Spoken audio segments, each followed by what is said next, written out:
Hi Kousi with serial வாங்க. இன்னைக்கு episode மகாநதியில் என்ன நடந்துச்சுங்கிறத அப்படி நம்ம பார்க்கலாம். இன்னைக்கு என்ன நடக்குதுன்னா, காவேரி வந்து கோயிலுக்கு போயிருப்பாங்க. கோயிலுக்கு போகையில அங்க உட்காந்துருக்கும் போது விஜய் பத்தி நினைச்சிட்டு இருப்பாங்க. நான் வயிற்றுல வளர்ற குழந்தை முன்றதை வந்து உங்கள்கிட்ட காட்டணும், வயிற்றுல கையை வச்சு காட்டணும் அப்படிங்கிற மாதிரி ஃபீல் பண்ணிட்டு இருப்பாங்க. உடனே காவேரி கோயிலுக்குள்ள போறதை பார்த்த விஜயும் வந்துருவாரு. விஜயும் உள்ள வந்து நினைச்சு பார்த்தோன்னே இந்த மாதிரி வந்துட்டீங்களே, இதுக்கு என்ன அர்த்தம் கடவுளே அப்படிங்கிற மாதிரி கேட்டுட்டு இருப்பாங்க. அப்படியே காவேரி ஷாக் ஆகி இருப்பாங்க. அவங்களுக்கு என்ன சொல்றதுன்னே தெரியல.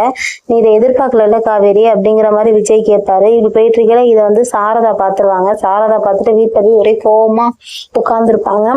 கோவமா உட்காந்து கங்காட்ட சொல்லிட்டு இருப்பாங்க, இந்த மாதிரி அவ பண்றதெல்லாம் சரியில்லை அப்படின்னு. அம்மா நம்ம காவேரி இப்படி சேர்ந்து வாழ வைக்கலாம்னு தானே நினைச்சோம், ஆனா அவங்க இப்படி பண்ணுவாங்கன்னு தெரியல. இங்க நடந்ததை கேட்டு தெரிஞ்சுக்கிறதுக்காக விஜய் வந்திருப்பாரு அப்படிங்கிற மாதிரி சொல்லுவாங்க. ஆனா அவங்க அம்மா சமாதானமே ஆகல. நேரா அப்புறம் காவேரி வீட்டுக்கு வராங்க. வீட்டுக்கு வந்தோடனே சொல்றாங்க, நீ போ காவேரி உள்ள அப்படின்னு. ஆனா காவேரி போகாம ஏமா கோவமா இருக்கீங்க அப்படிங்கிற மாதிரி போய் கேட்பாங்க. உடனே அதுக்கு காவேரி அம்மா சொல்லுவாங்க, சைலண்டா உட்காந்துருப்பாங்க. அடுத்து சொல்லுவாங்க, உனக்கு வந்து அந்த பையன் கூட என்ன பேச்சு, இவ்வளவு பக்கத்துல உட்காந்து பேசிட்டு இருக்கீங்க, என்னை பத்தி நீ யோசிக்காத, உனக்கு அந்த பையன் கூட போறதுன்னா அப்படி போ, என்னெல்லாம் வெக்கத்தை விட்டுட்டு வந்து திரும்ப அந்த குடும்பத்தோட ஒட்ட முடியாது அப்படிங்கிற மாதிரி சொல்லுவாங்க. உடனே காவேரிக்கு என்ன அம்மாவுக்கு எல்லாம் தெரிஞ்சிருக்கு அப்படிங்கிற மாதிரி ஷாக் ஆயிடுவாங்க. நீ யாரையோ வேலை விஷயமா பார்க்க தானே போறேன்ட்டு போன, நீ எதுக்கு போன கோயிலுக்கு அப்படிங்கிற மாதிரி கேட்டாங்க. அம்மா என் மனசு சரியில்லை, அதனாலதான் நான் கோயிலுக்கு போனேன் அப்படிங்கிற மாதிரி காவேரி சொல்லுவாங்க. உடனே சாரதா கேட்பாங்க, உனக்கு அந்த பையன் வந்தது தெரியாது, நீ வந்து ஃபோன் பண்ணி கூப்பிடல, அந்த பையன் எதிர்ச்சியாதான் வந்தான் அப்படிங்கிற மாதிரி கேட்பாங்க. ஆமாம்மா நான் யாரையும் கூப்பிடலாமா அப்படிங்கிற மாதிரி காவேரி சொல்லுவாங்க. ஆனா காவேரி சொல்றது நம்பவே இல்லை. திரும்ப திரும்ப கோவமா தான் இருப்பாங்க. காவேரி போயிடுவாங்க.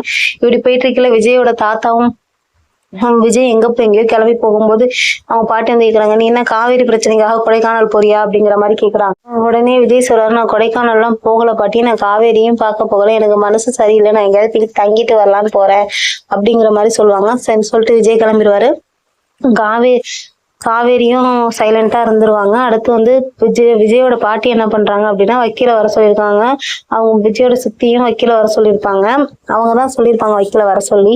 வந்தா இது எதுக்குன்னு கேட்பாரு விஜயோட தாத்தா. இது மாதிரி டைவர்ஸ் பண்ணதான், உங்க காவேரிக்கு விஜய்க்கும் உள்ள இது வந்து டைவர்ஸ் பண்ணிடலாம் அப்படிங்கிற மாதிரி சொல்லுவாங்க. உடனே ஷாக் ஆயிடுவார் தாத்தா, இதெல்லாம் சரியில்லை, விஜய் வந்து சொல்லாம நீங்க இப்படி செய்யக்கூடாது.